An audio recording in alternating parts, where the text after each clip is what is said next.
அல்லேலூயா.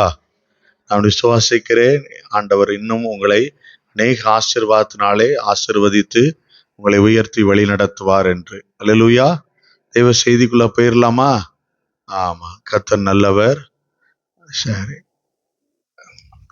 லூக்கா எழுதின சுவிசேஷம் 10ஆம் அதிகாரம் 38வது வசனத்திலிருந்து 42வது வசனம் வரைக்கும் வாசிக்க கேட்போம். பின்பு அவர்கள் பிரயாணமாய் போகையில் அவர் ஒரு கிராமத்தில் பிரவேசித்தார். அங்கே மாத்தாள் என்னும் பேர் கொண்ட ஒரு ஸ்திரீ அவரை தன் வீட்டிலே ஏற்றுக்கொண்டாள். அவளுக்கு மரியாள் எனப்பட்ட ஒரு சகோதரி இருந்தாள். அவள் இயேசுவின் பாதத்தருகே உட்கார்ந்து அவருடைய வசனத்தை கேட்டுக்கொண்டிருந்தாள். மாத்தாளோ பற்பல வேலைகளை செய்வதில் மிகவும் வருத்தமடைந்து அவரிடத்தில் வந்து, ஆண்டவரே, நான் தனியே வேலை செய்யும்படி என் சகோதரி என்னை விட்டு வந்திருக்கிறதை குறித்து உமக்கு கவலை இல்லையா? எனக்கு உதவி செய்யும்படி அவளுக்கு சொல்லும் என்றாள். இயேசு அவளுக்கு பிரதியுத்தரமாக, மாத்தாளே, மாத்தாளே, நீ அநேக காரியங்களை குறித்து கவலைப்பட்டு கலங்குகிறாய். தேவையானது ஒன்றே. மரியாள் தன்னை விட்டு விடாதபடி நல்ல பங்கை தெரிந்து கொண்டாள் என்றார். ஒரு விசையாக கண்களை மூடி, எங்கள் அன்பின் பரலோக பிதாவே, உம்முடைய பரிசுத்த பிள்ளையாகிய இயேசு கிறிஸ்துவுக்குள்ளாக வந்து மெய் சோத்தரிக்கிறேன். இந்த வார்த்தை உம்முடையதையா, பேசுகிறது நீங்கள் அல்ல, உங்களில் உள்ள தேவ ஆவியானவர் என்று வேதம் சொல்லுகிறதே. ஆவியானவருடைய சத்தம் கேட்கட்டும், என்னை மறைத்து வெளிப்படும். இயேசுவின் மூலம் பிதாவே, ஆமேன், ஆமேன். அல்லேலூயா. அநேக முறை நம்ம வாசித்த வசனம்தான், சத்தியத்தை நம்ம அதிகமாக நம்ம கேட்டிருக்கோம். இன்னொரு விஷயம், இந்த ஆண்டவர் வந்து ஒரு வசனத்தை 7 முறை தியானம் பண்ணலாம், 8 முறையும் தியானம் பண்ணலாம். 7 பூரணம், 8 பரிபூரணம். ஆண்டவர் அதை தியானம் பண்ணுவதற்கு நமக்கு ஒவ்வொரு காலகட்டம் வரும்பொழுது இந்த காரியங்களை குறித்து கொடுக்கிறார். இந்த வசனத்திலே இயேசு ஒரு கிராமத்துக்கு கடந்து வருகிறார். அவர் அந்த பிரயாணத்தில் இருக்கும் பொழுது அங்க ஒரு சகோதரி இயேசுவை தன் வீட்டிற்கு வர வேண்டும் என்று சொல்லி ஒரு அழைப்பை கொடுக்கிறார். அல்லேலூயா. இந்த 38வது வசனத்திலே அவள் பேர் கொடுக்கப்பட்டிருக்கிறது மார்த்தாள் என்று. அவள் சொல்றா, தன்னுடைய வீட்டிற்கு இயேசு வர வேண்டும் என்று அவளுக்கு ஒரு விருப்பம். இயேசு என் வீட்டுக்கு வந்தா எல்லா குறைவுகளும் நிறைவாக்கப்படும் என்று அவள் உள்ளத்திலே ஒரு வாஞ்சை. நான் அடிக்கடி இந்த கதையை சொல்லியிருக்கேன், ஆனாலும் திரும்பவும் அந்த கதையை நான் சொல்றேன், உங்களுக்கு சொல்லணும்னு தோணுது. ஒரு ஒரு ஒரு ஏழ்மையான நிலையில் உள்ள ஒரு மனிதர் இருந்தாராம், ரொம்ப ஏழ்மை. அவர் வந்து குடிசை வீட்டில் இருக்கிறாரு. அந்த குடிசை வீட்டுக்குள்ள தலை குனிந்து தான் உள்ள நுழையணும். அப்படிப்பட்ட ஒரு குடிசை வீடு. அந்த வீட்டுக்குள்ள அவங்க நுழைந்து போகும் பொழுது அநேக அந்த நுழைய வாசலுக்கிட்ட அநேக தண்ணீர்கள், அக்கம் பக்கம் உள்ள சாக்கடை தண்ணி, மற்ற எல்லா தண்ணிகள்லாம் ஓடும். அவங்களால கஷ்டப்பட்டு அங்க இருக்கிற ஈக்கள் இதெல்லாம் தாண்டி தான் உள்ள போவாங்க. இது பல முறை ராஜாவினிடத்துல போய் முறையிட்டு பார்த்தாங்க. அவங்க அதற்கு செவி கொடுக்கல. அப்ப அந்த வீட்டுல குடியிருக்கிற ஒரு முதியோர் ஒரு காரியத்தை யோசித்தார். என்னன்னா, ஒரு பெட்டிஷன் எழுதி ராஜா வலம் வரும் பொழுது அந்த பெட்டிஷனை கொண்டு போய் கொடுக்கறாங்க. அநேகர் கொடுக்கும் பொழுது அவங்களும் ஒரு பெட்டிஷனை கொடுக்கறாங்க. அந்த முதியோர் பெட்டிஷனை வாங்கி ராஜா என்னன்னு பாக்குறாரு. அந்த ராஜா அங்க எழுதி இருக்கு, ஒரு முறை நீங்க எங்க வீட்டுக்கு வந்து சாப்பிடணும். இது என்னடா அது? ஒவ்வொருத்தவன் வீடு வேணும் கேட்பான், அநேக காரியங்களை கேட்பான். ஆனா இவன் மட்டும் இந்த ஏழ்மை நிலையில உள்ள வயதானவர் என்ன சொல்லி கூப்பிடுறான்னா, வீட்டுக்கு சாப்பிட வரணும்னு. சரி சொல்றேன் அப்படின்ட்டு அந்த இதை வாங்கி வச்சுட்டு கடந்து போயிட்டார். ஒரு 10-15 நாள் கழித்து திரும்பவும் அரண்மனைக்கு அந்த முதியவர் வந்து நிற்கிறார். என்ன காரியம், என்ன விஷயமா வந்திருக்கீங்க? அங்க உள்ள போர் சேவகன் வாசல்ல இருக்க காவலாளி கேட்கிறான். அப்ப கேட்ட உடனே அவர் சொல்றாரு, நான் மன்னரை பார்க்கணும். மன்னரை யாரும் ஈஸியா பார்க்க முடியாது, வெளியே நில்லு. மன்னர் எப்பயாவது வரும்பொழுது பார்க்கலாம், நான் மன்னர்கிட்ட சொல்றேன் உன்னை வான்னு சொல்லிட்டாருன்னா நீ வரலாம் அப்படின்றாங்க. காத்திருக்காங்க. வெளியில வாக்குவாதம் ஆகிட்டு இருக்கு. அந்த சத்தம் அங்கங்க போய் ராஜா காதுக்கு போகுது.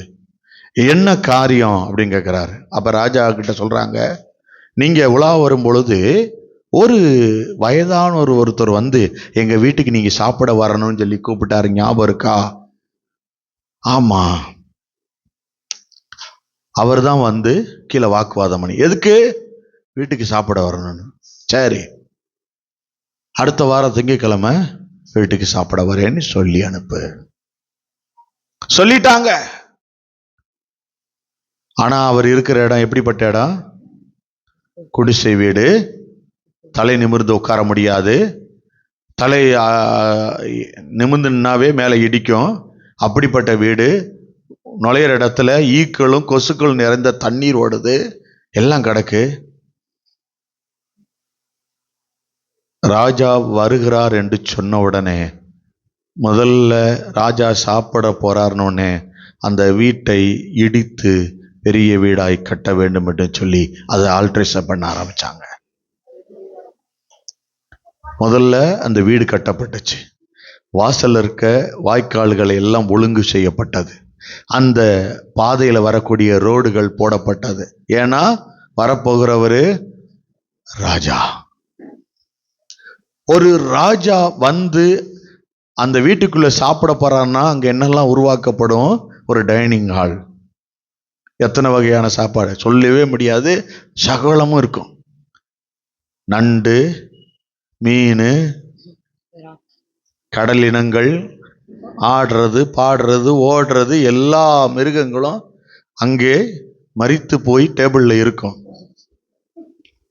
சகலமும் சாப்பாடு நிறைய. அப்ப ராஜா வந்து ஒரு வீட்டுக்குள்ள வந்து அமர வந்து சாப்பிட போறான்னா அங்க ஃபேன், அங்க வேலையாட்கள், பணியாட்கள், சகலமும் கிடைக்கும். இப்படித்தான் இயேசு தான் வீட்டுக்கு வர வேண்டும் என்று இந்த மக கூப்பிடுறா. எதுக்கு தெரியுமா? அவ வீடு மாற்றப்பட வேண்டும் என்பதற்காக. அந்த ராஜா அங்க வர்றாருன்னா சகலமும் மாற்றி, அந்த ராஜா வந்து சாப்பிட்டு ஒரு தடவை சாப்பிட போறாரு, கொஞ்சம் தான் சாப்பிட போறாரு. சாப்பிட்டு போனோடனே அந்த வீடெல்லாம் என்னாச்சு? எல்லாம் மாற்றப்பட்டது. அப்ப என் வீடு கட்டப்படணும், என் வீடு மாற்றப்படணும்னா உங்க வீட்டுக்குள்ள யார் வரணும்? ராஜா வரணும். ராஜா வர்றான்னா பாதை செவ்வாய்ப்படுத்தப்படும். உங்க வீட்டுக்கு முன்னாக இருக்கிற வாய்க்கால்கள் சரிபடுத்தப்படும். அடுத்து உங்க வீடு எடுத்து கட்டப்படும், சகலமும் மாற்றப்படும். கர்த்தர் வருகிறார் என்றார். அந்த ராஜா வராருனா எப்படின்னா, இந்த ராஜாதி ராஜா வராருனா எப்படி மாறும் உங்க வீடும் வாழ்க்கையும். அப்படிதான் இந்த மார்த்தாள் என்ன செஞ்சா, என் வீட்டுக்கு இயேசு வரணும், இயேசு என் வீட்டுக்கு வரணும். அநேகர் இப்படித்தான் என்ன செய்யறாங்கன்னா, இயேசு என் வீட்டுக்கு வரணும், இயேசு என் வீட்டுக்கு வரணும், இயேசு என் வீட்டுக்கு வரணும், எப்படியாவது அவரை கூட்டிட்டு போயிடணும்னு ஆசையோட கூட்டிட்டு போறாங்க. அடுத்த வசனம் என்ன சொல்லுது? அவளுக்கு என்ன 39ஆம் வசனத்துல, அவளுக்கு மரியாள் எனப்பட்ட ஒரு சகோதரி இருந்தாள். அவள் இயேசுவின் பாதத்தருகே உட்கார்ந்து அவருடைய வசனத்தை கேட்டுக்கொண்டிருந்தாள். அவளுக்கு ஒரு சகோதரி இருந்திருக்கா மார்த்தாளுக்கு. அந்த சகோதரியுடைய காரியம் என்னவா இருந்திருக்கு? வசனத்தை கேட்கிறவளா இருந்திருக்கு, அவருடைய பாதத்துல உட்கார்றவளா இருந்திருக்கு. வாசிங்க. மார்த்தாளோ பற்பல வேலைகளை செய்வதில் மிகவும் வருத்தம் அடைந்து அவரிடத்தில் வந்து, ஆண்டவரே, நான் தனியே வேலை செய்யும்படி என் சகோதரி என்னை விட்டு வந்திருக்கிறது. ரெண்டு காரியம் அங்க நடக்குது. முதல்ல இயேசுவை கூப்பிட்டு வந்துட்டு வீட்டுக்கு வந்த பிறகு அவ வேலையை பார்க்க ஆரம்பிச்சிட்டான். நிறைய பேர் அப்படிதான் செய்யறாங்க. முதல்ல இயேசு வேணும் கேட்கிறது, அவங்களுடைய கஷ்ட நேரத்திலையும் கண்ணீர் நேரத்திலையும் நீங்க மட்டும் போதுண்டாடி அப்படின்றது. அவர் வந்த உடனே அதுக்கு பிறகு அவர் வேலையை ஆசீர்வதிப்பாரு, வீட்டை ஆசீர்வதிப்பாரு, சகல ஆசீர்வாதம் வந்த உடனே என்ன, அதுக்கப்புறம் என்ன செய்யறது? அவரை பார்க்காம அவர் கொடுத்த ஆசீர்வாதத்தை அதை எப்படி பெருக்கலாம், இந்த வேலையை எப்படி செய்யலாம், இந்த வேலை எப்படி செஞ்சா இவன் என்ன செஞ்சிட்டா, இயேசுவை கூப்பிட்டவ இயேசுவை கவனிக்காம பற்பல வேலை செஞ்சுட்டு வேலையில இருக்கிற டென்ஷனை போய் திரும்பவும் இயேசுகிட்ட சொல்றா. என்னன்னு, எனக்கு இந்த வேலையும் பயங்கர டார்ச்சரா இருக்கு, நீங்க கொடுத்த வேலையும் ரொம்ப தாங்க முடியாத வேலையா இருக்கு. பாருங்க, வீட்டுக்கு கூப்பிடுறதுல நிறைய காரியம் இருக்குங்க. வீட்டுக்கு கூப்பிடுறதுல நீங்க கவனிக்க வேண்டிய விஷயம் இருக்கு. உங்க வீட்டுக்கு அவர் வந்துட்டாருன்னா பரிசுத்தத்தை ரொம்ப தேடுவாரு. உங்க வீட்டுக்கு வர்றாருன்னா பாருங்க, மத்தேயு எழுதின சுவிசேஷம் 8ஆம் அதிகாரத்துல ஒரு 100க்கு அதிபதி இயேசுவை வீட்டுக்கு அழைப்பாரு. அவர் அழைச்ச உடனே ஒரு காரியத்தை சொல்லுவாரு. என்னன்னா, என் வேலைக்காரன் சுகவீனமா இருக்கான், நீங்க வந்து அவரை சுகமாக்கணும்னு சொல்லிடுவாரு. வீட்டுக்கு கூப்பிட்டுருவாரு, ஒரு அழைப்பை வச்சிருவாரு. அழைப்பை வச்சுட்டு வீட்டுக்கு வர்றவருக்கு ஒரு காரியத்தை சொல்லுவாரு. அவர் வீட்டுக்கிட்ட வர்றாருன்னு சொன்ன உடனே ஒரு காரியம் இருக்கு. அந்த வசனத்துல அவர் சொல்லுவார், 100க்கு அதிபதி 8வது வசனத்துல, 100க்கு அதிபதி பிரதித்திரமாக, ஆண்டவரே, நீர் என் வீட்டிற்குள் பிரவேசிக்க நான் பாத்திரன் அல்ல. ஒரு வார்த்தை மாத்திரம் சொல்லும். ஒரே ஒரு காரியம். 100க்கு அதிபதினா என்ன? 100 பேருக்கு எப்படி? அவ்வளவுதான், 100 பேருக்கு அதிபதி, முடிஞ்சு போச்சு வேலை. 100க்கு அதிபதினா அவள்தான், பிரிச்சு சொன்னா முடிஞ்சிச்சு வேலை. என்னன்னா, 100 போர் சேவகருக்கு ஒரு தலைவன். இவன் என்ன செய்யறாரு, ஒரு அதுல ஒரு ஆளுக்கு உட முடியல, அவருக்கு உண்டான காரியத்தை செய்யறாரு. சரி, ஒரு போர் சேவகனுக்கு எவ்வளவு சம்பளம் இருக்கும்? 100 பேருக்கு எவ்வளவு சம்பளம் இருக்கும்? ஒவ்வொருத்தவங்களுக்கும் ஒரு சம்பளம். இந்த 100 பேரை வழி நடத்துறவங்களுக்கு எவ்வளவு சம்பளம் இருக்கும்? இந்த ஒரு போர் சேவகனுக்கு எவ்வளவு அதிகாரம் இருக்கும்? இந்த 100 பேரை வழி நடத்துற ஒருத்தருக்கு எவ்வளவு அதிகாரம் இருக்கும்? இவ்வளவு அதிகாரமும் செல்வந்தனா இருக்கிறவன் ஒரு காரியத்தை சொல்றான், நீங்க என் வீட்டுக்கு வர்றதுக்கு நான் பாத்திரன் அல்ல. ஆண்டவர் வீட்டுக்கு கூப்பிடுறதுல விஷயம் வச்சிருக்காரு. நீ கூப்பிடுற உனக்கு என்ன இருக்கணுமா? ஒரு தாழ்மை இருக்கணும். தாழ்மை இருந்தா அற்புதம் ஆட்டோமேட்டிக்கா நடக்கும். அங்க ஒரு காரியத்தை பாருங்க, என்ன செஞ்சாரு? நான் பாத்திரன் அல்ல, ஒரு வார்த்தை மாத்திரம் சொல்லும், என் வேலைக்காரன் சுத்தமாவான். நீங்க இங்க சொல்றத அப்படியே நம்பணும். ஆலயத்துல உங்கள்கிட்ட வாக்கு கொடுத்துருவாரு, அத நடப்பிக்க போடுறாருன்னு எவன் தேடுறானோ, தேடுறவன் கண்டு அதை அடைவான். தேடுங்கள் அப்பொழுது. இந்த பொழுதுலயே நீ போய் தேடுனேன்னா இன்னைக்கு இரவு முடிக்கிறதுக்குள்ள உன் ஆசீர்வாதத்தை நீ பார்ப்ப. ஆமென், அல்லேலூயா. இங்க பாருங்க, இவங்களுக்குள்ள கட்ட முடியும்னு ஒரு நம்பிக்கையை உருவாக்குனது இயேசு. விசுவாசத்தை துவக்கிறவர் இயேசுதான். என்னால இந்த கார் லோனை முடிக்க முடியும்னு ஒரு நம்பிக்கையை உருவாக்குறது இயேசு. அதுக்கு முன்னாடி நீ வாக்க வாங்க.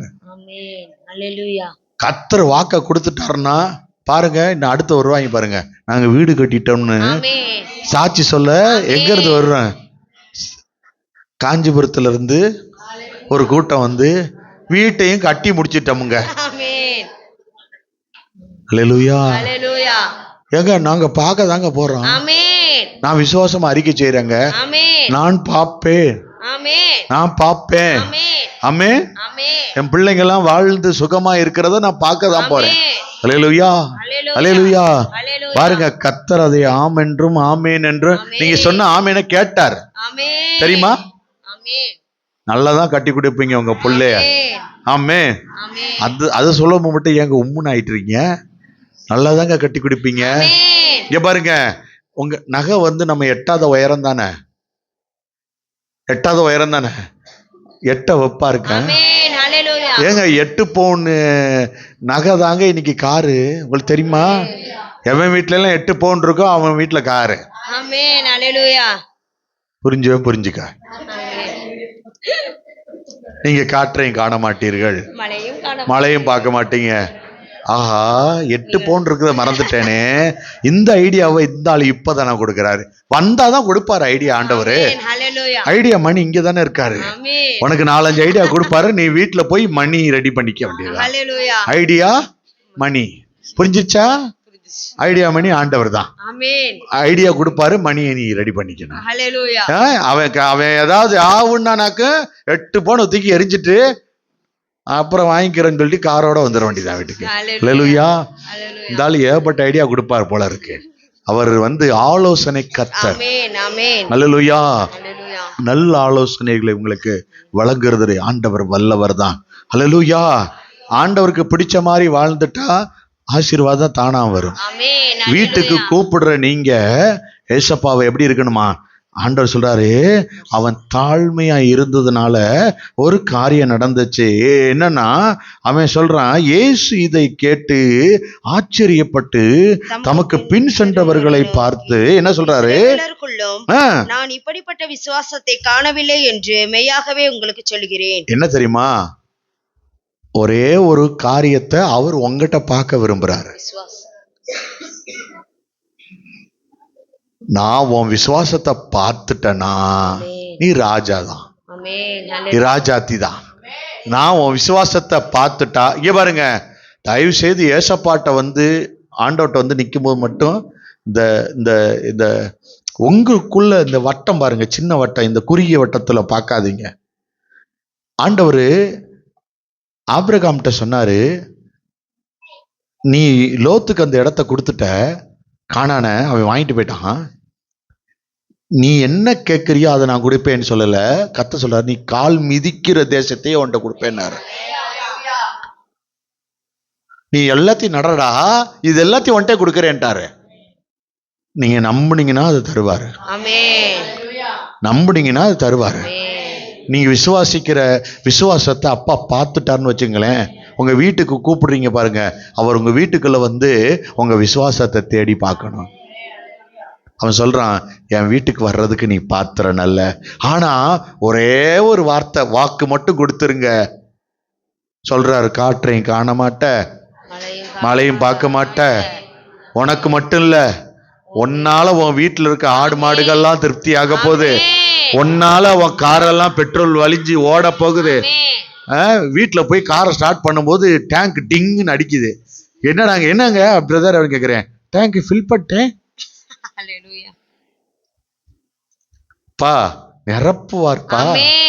நம்பிக்கையோட நிரப்பி வச்சா கர்த்தர் நடத்துவாரு. பாருங்க, எங்க பாஸ்ட் அடிக்கடி சொல்லுவாங்க, சிஸ்டருக்கு தெரியும், கிறிஸ்டி சிஸ்டருக்கு. அவர் சொல்லுவாரு, சகரேஜ் ஏதாவது காசு இருக்கா அப்படின்னு பேசுவாரு. பாஸ்டர், நான் எப்பயுமே ஆத்திர அவசரத்துக்கு ஏதாவது கொஞ்சம் எடுத்து வச்சிருப்பேன் பாஸ்டர். அதனே ஆத்திர அவசரம் வாயில் அறிக்கை பண்ற, நீ ஆத்திரம் அவசரம்னு சொன்னேனாவே ஆத்திரமும் அவசரமும் வருமியா அப்படின்வாரு. ஏன்னா நம்ம சொல்றோம்ல, அறிக்கிறோம்ல, ஆத்திர அவசரத்துக்கு எடுத்து வச்சிருக்கேன்னு. ஆத்திர அவசரம் வருமா? அப்ப நான் இதை சொன்னாவே நடக்கும்னா, நான் வீடு காரு எனக்கு ஜனங்க எல்லா சகலத்தையும் கொடுப்பாருன்னு நான் வாயத்தரதான் நிரப்புத்தான் செய்வார் அவரு. நீங்க இதோட மேன்மையை தானே காண்பீங்க. 8 பவுன் ஞாபகம் வச்சுக்குங்க. நீங்க காணாததையும் காண்பீங்க, நீங்க பெறாததையும் பெற்றுக்கொள்வீங்க. நீங்க இதுவரைக்கும் காணாத பார்க்க போறீங்க. பாருங்க, அவர் செங்கடலுக்கு முன்னாடி கூட்டிட்டு நிப்பாட்டிட்டார். இவர் நடத்துறது சொல்றேன்.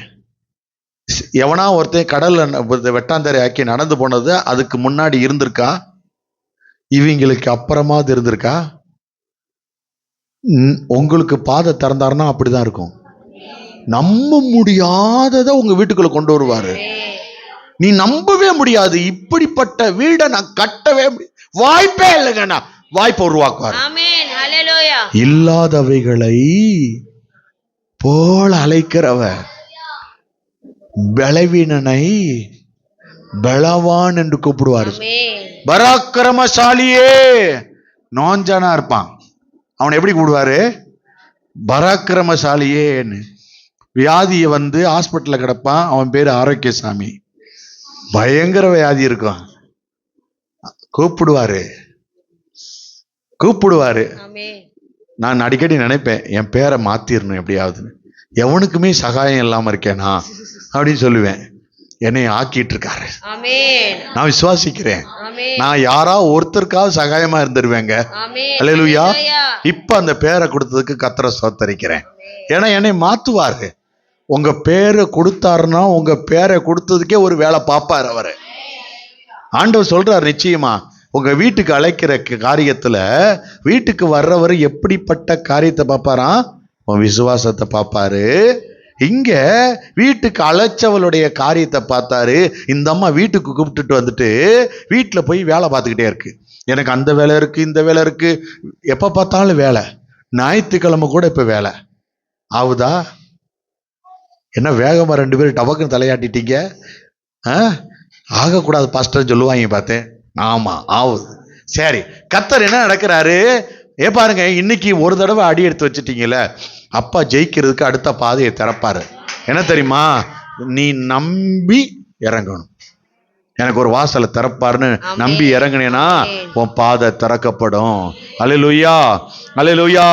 பாருங்க, இந்த வசனத்துல அப்படியே மார்த்தாள் என்ன சொன்னா, பற்பல வேலை செய்கிறதுல மிகவும் வருத்தப்பட்டு திரும்பவும் ஜெபம் பண்ண வர்றா ஆண்டவர்கிட்ட.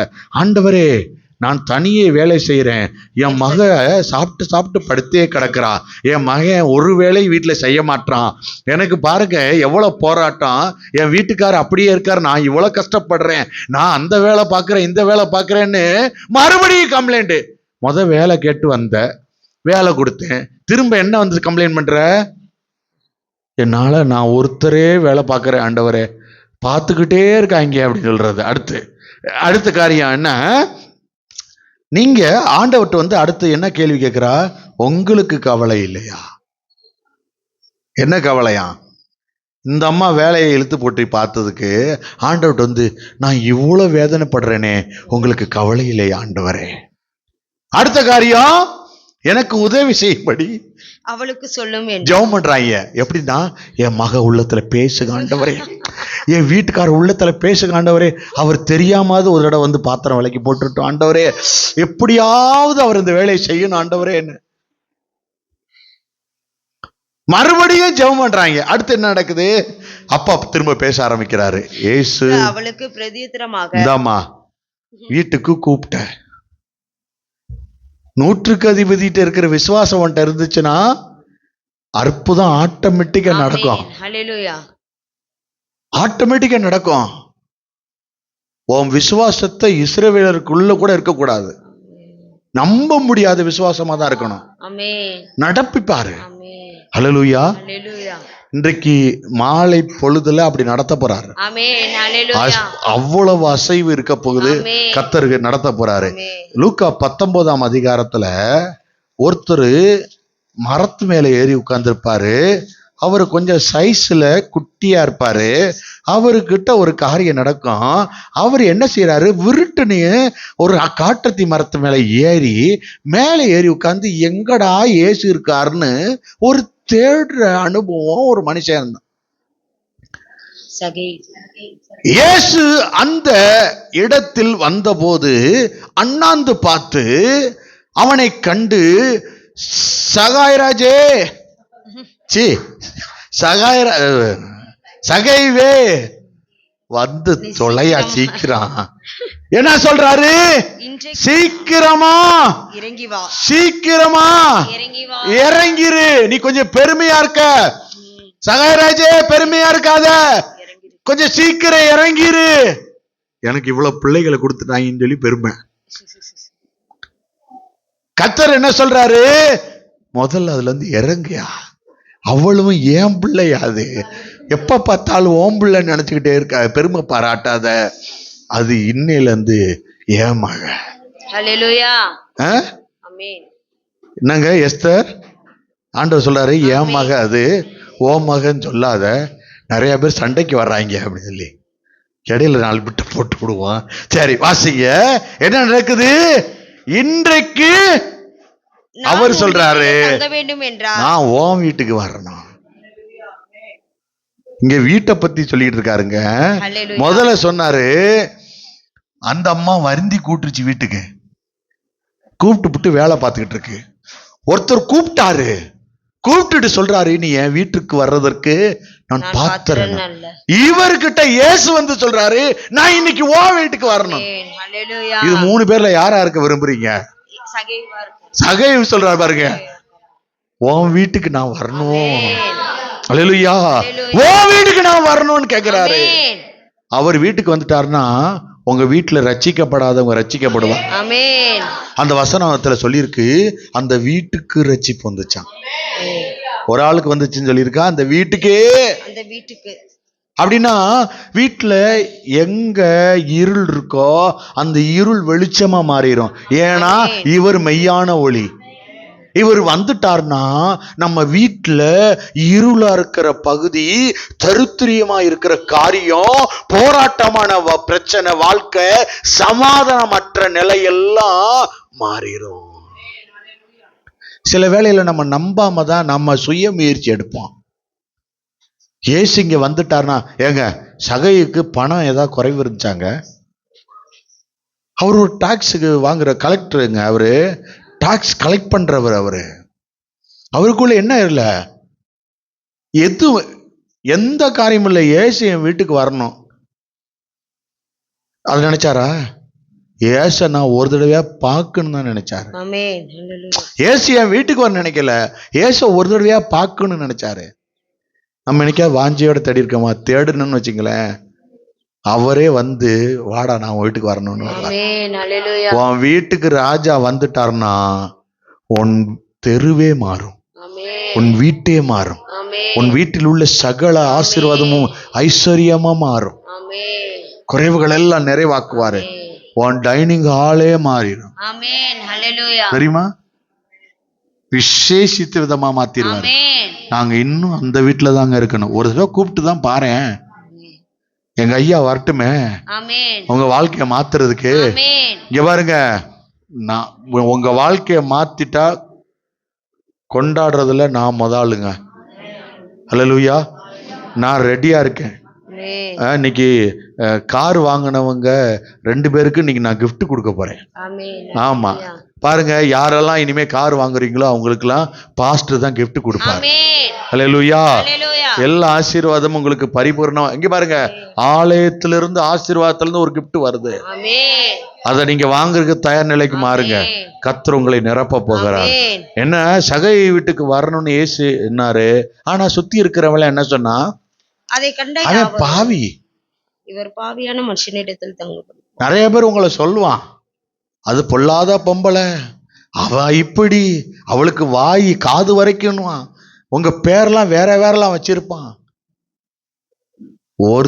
ஒரு தடவை அவர் உங்க வீட்டுக்கு வந்துட்டாருன்னா உன் பேரே மாறிடும், கிறிஸ்தவன் மாறிடும், என் பிள்ளை ஏசப்பா பிள்ளைன்னு மாறிடும். ஒரு தடவை உன் உள்ளத்துக்குள்ள வந்துட்டாருன்னா உன் முகமே மாறிடும், உன் வாழ்க்கையே மாறிடும், உனக்குள்ள இருக்க வியாதி மாறிடும், எல்லாமே மாறிடும். மத்தேயு எழுதின சுவிசேஷத்துல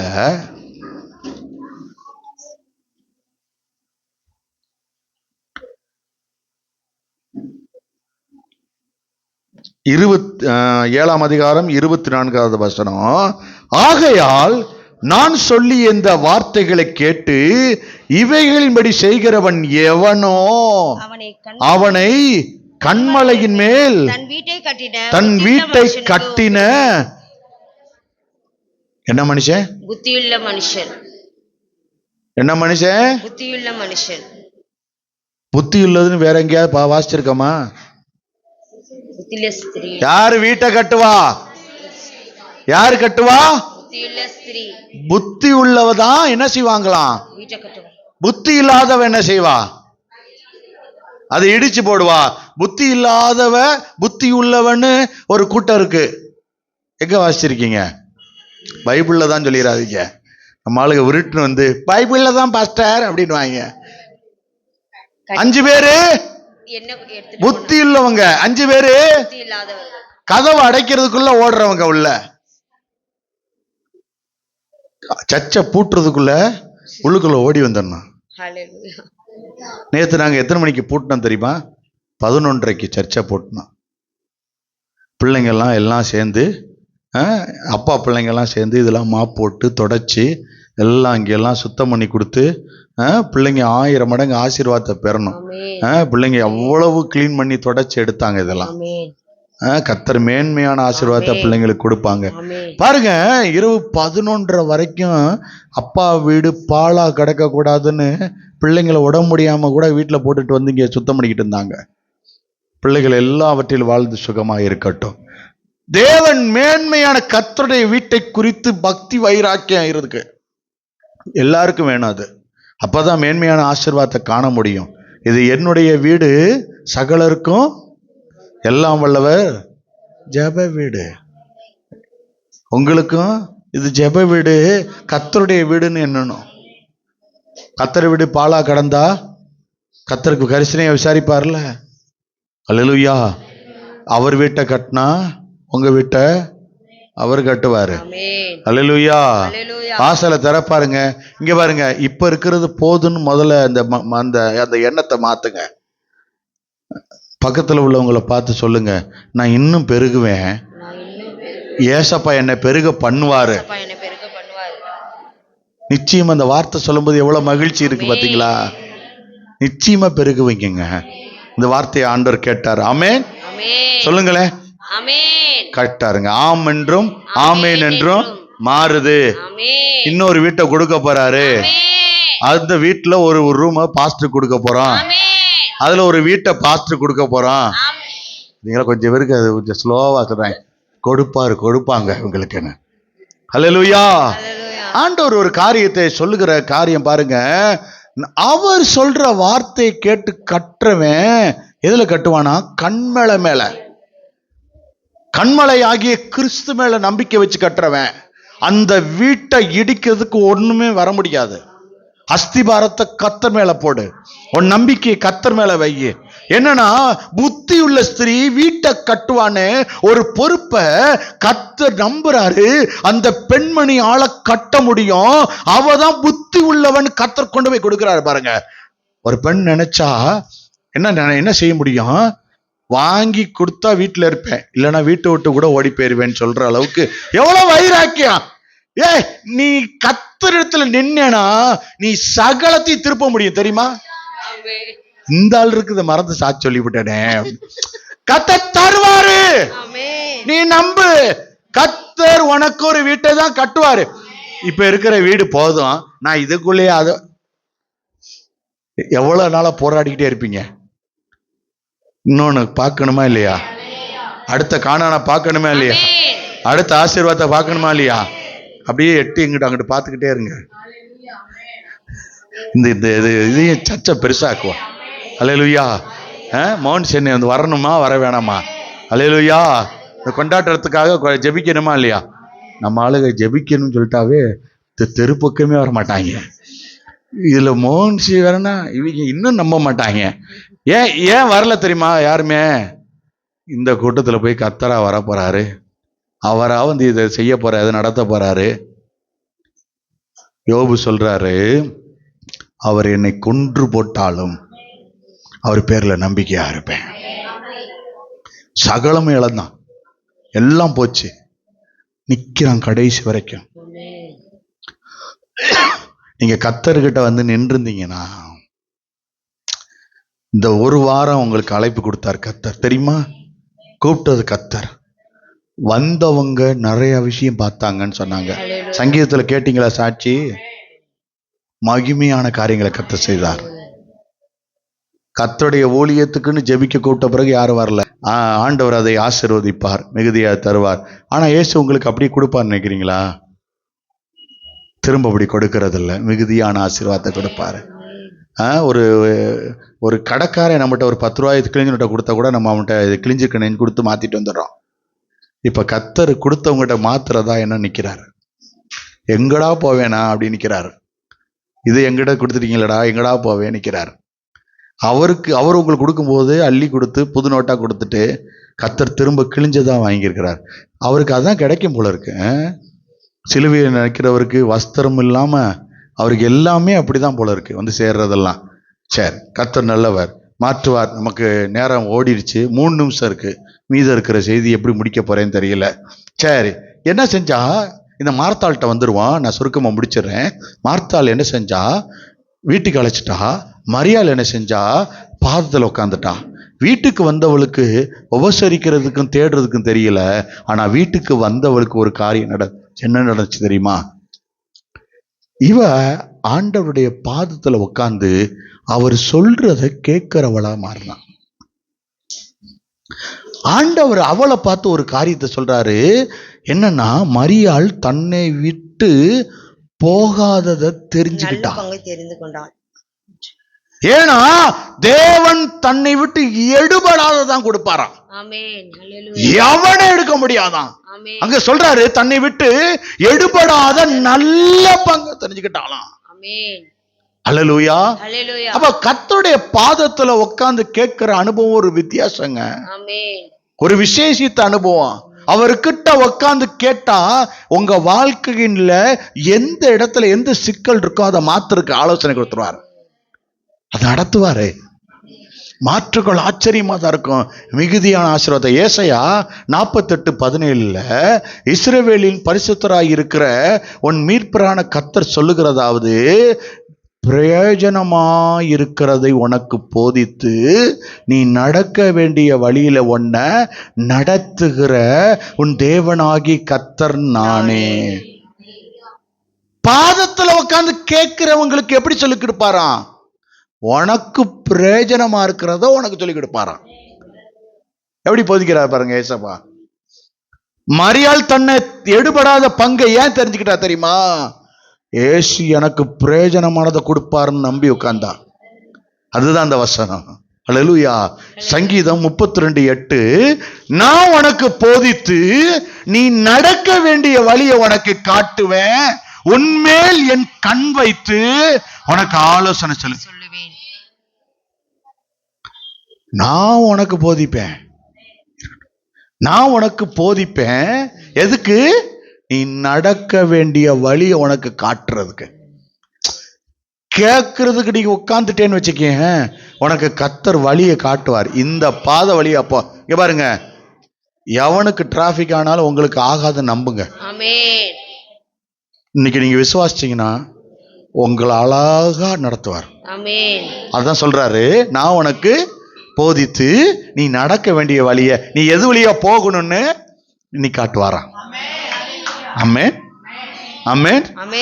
உன் மேல கண் வச்சு சில பெஸ்ட் ஆலோசனைய பேசி, இந்த காற்றையும் காண மாட்ட, மழையும் பார்க்க மாட்ட, உனக்கு ஒரு ஆலோசனை சொல்ல போறாரு.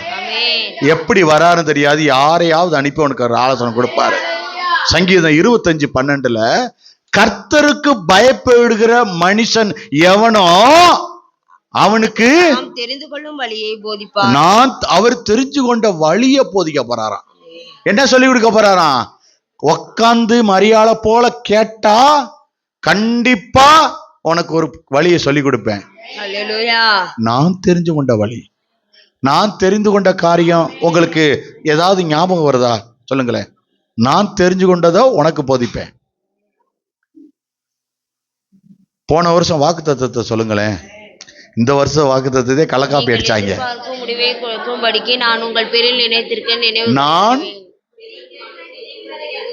உங்க பேர்ல ஒண்ணு வச்சிருக்கேன், அதுதான் ஒயிட் காரு. நான் உங்க பேர்ல ஒரு செலக்ட் பண்ணி வச்சிருக்கேன்.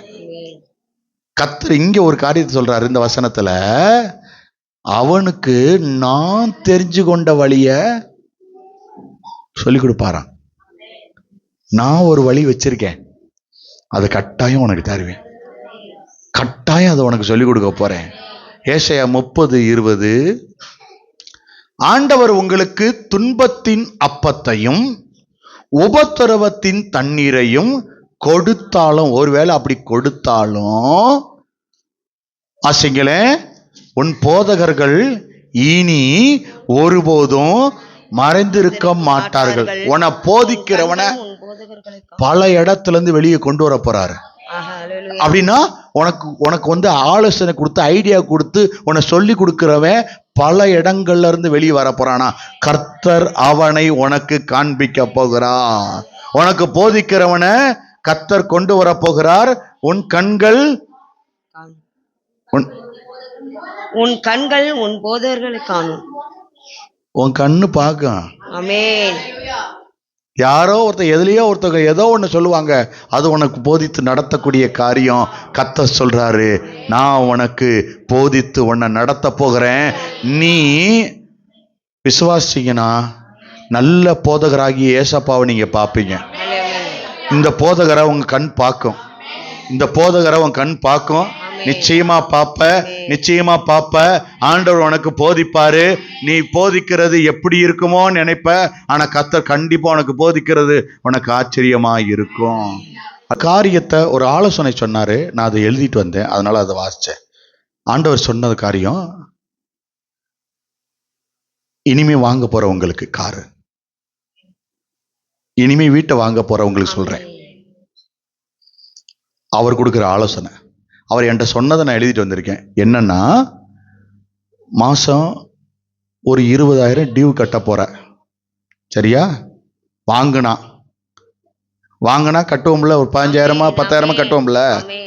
அப்ப ஆண்டவர் சொல்றாரு, அதை இப்போயிலிருந்து நீ கட்டுறது போல சேகரிச்சு வை. ஹalleluya. ஆமென். நீ வாங்கும்பொழுது காரு எந்த கடன் இல்லாம டியூ கட்டின மாதிரி சேமிச்சிரும். அந்த பணம் வந்தோடனே எடுத்து கொண்டு கொடுத்து ஏசியை வாங்கிட்டு வா, வெயில் காலம் வருது. வாஷிங் மிஷினை வாங்கிட்டு வா, வெயில் நின்று துவைக்க முடியாது. ஃப்ரிட்ஜை வாங்கிட்டு வா, கூலிங்கா சர்பத்து அடிச்சுக்கலாம். உங்க பாஸ்டர் உங்க வீட்டுக்கு வரும்போது ஒரு மோராவது ஆத்தி கொடுத்துடலாம். அல்லேலூயா. கர்த்தர் ஒரு காரியத்தை சொல்றாரு. ஏசாயா 54:13, உன் பிள்ளைகள் எல்லாரும் கர்த்தரால் போதிக்கப்பட்டிருப்பாங்க. எல்லாரும் எப்படி இருக்க போறாங்களா? கர்த்தரால் போதிக்கப்பட்டிருப்பார்கள். உன் பிள்ளைகள் எப்படி இருக்க போறாங்களா? கர்த்தரால் போதிக்கப்பட்டிருப்பார்கள். நான் உனக்கு போதிப்பேன்னாரு, வந்திருக்க உன் பிள்ளைக்கு கர்த்தர் போதிக்க போறாரு. அல்லேலூயா. அப்புறம் அவர் போதிச்ச பிறகு என்னவா இருக்க போகுது? உன் பிள்ளைகளுடைய சமாதானம் பெரிதா இருக்கும். ஆமென். அல்லேலூயா. எத்தனை பேர் ஆமென்றீங்க? ஆமென். உன் பிள்ளைங்களுடைய சமாதானம் பெரிதா இருக்கும். உன் பிள்ளை அங்கலாய்க்கிறாளா? உன் பிள்ளை தத்தளிக்கிறாளா? உன் பிள்ளை போராட்டமா இருக்கா? கர்த்தர் சொல்றாரு, நீ ஏன் பிள்ளை, ஆமென், நீ போராடுறத நான் பார்க்காம இறங்கி வர்றேன். கர்த்தர் சொல்றாரு, உன் பிள்ளையின் சமாதானம் பெரிதா இருக்கும். ஆமென். ஆமென். ஆமென். கர்த்தர் பெருசாய் மாற்ற போகிறார். சங்கீதம் 25:8, கர்த்தர் நல்லவரும் உத்தமமாயிருக்கிறார், ஆகையால் பாவிகளுக்கு தெரிவிக்கிறார். எவ்வளவு நல்லவர் பாருங்க. பாவி வந்து கேட்டா கூட வழி சொல்வாராம். அவன் எனக்கு எவ்வளவு கொடுமை பண்ணா, நான் அவனுக்கு இதை நான் சொல்லி அனுப்பணுமா? ஆண்டவர் எப்படி பாருங்க. நம்மளாம் ஆண்டவர்கிட்ட வரும்போது எப்படி வந்தோம்? பரிசுத்தமா வந்தோம், பாவியா வந்தோம். ஆனா தான் வழி அவருக்கு சொல்லி கொடுத்தாரா?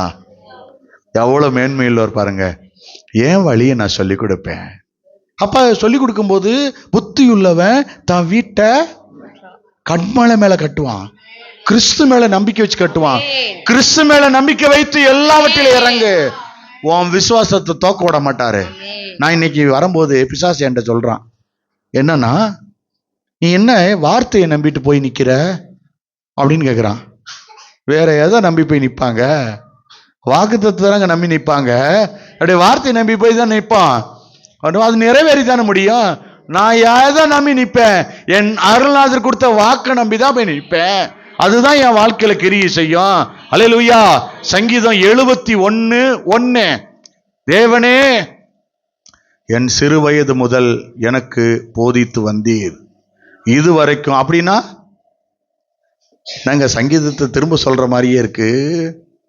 ஆண்ட திரும்ப உறுதிப்படுத்துறாரா? இல்ல இவங்க என் செய்தியை பார்த்து விட்டாங்களா? ஆவியில வந்து என்ன நடக்குது? தேவனே என் சிறு வயது முதல், குட்டி வயசுல இருந்து இன்னைக்கு போதிக்கிறாரு பாருங்க. என்ன நடக்க போகுது தெரியுமா? உன் குட்டி பிள்ளைங்கள்லாம் அந்த சிறு வயசுல இருந்து போதிக்கப்பட்டு நடத்துறாங்க. நீ சிறு வயசுல இருந்து கர்த்தரால போதிக்கப்பட்டு இதுவரைக்கும் நடந்து வந்திருக்க. இதுவரைக்கும் உம்முடைய அதிசயங்களை என்ன செய்ய போதான்? அறிந்து எல்லாவற்றையும் செயல்படுத்த போற. அல்லேலூயா, அல்லேலூயா. யோவான் 15:7.